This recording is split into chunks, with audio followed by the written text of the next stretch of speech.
this conservation work is not as easy as it seems or may seem to you when you see confident, capable people explaining what they do.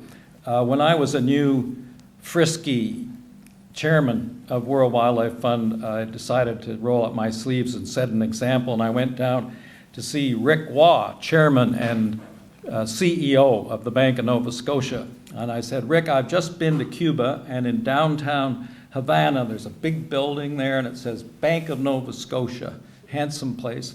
Now, why don't you support our work in the forests and with migratory birds and hawksbill turtles?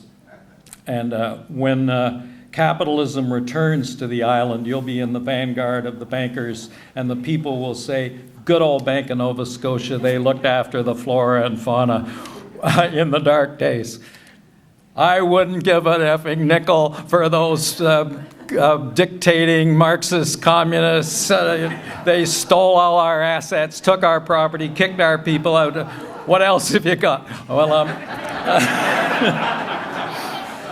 so I showed him his annual report, and I said, well, it's great that you've printed it on FSC paper, and the logo's here on the back cover, and I hope you'll introduce FSC paper through the whole network printing needs of the bank. What is this FSC? So this is the environmentally friendly way to do it. Well, I'm not so sure. The bank has 7 big corporate forest companies who are customers, and I don't know about this. The following year, the Bank of Nova Scotia report was not on FSC, and I didn't tell this story at the time.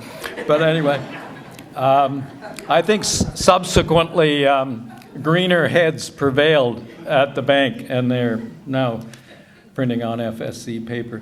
I tell you this because really, it's hard work out there, especially in a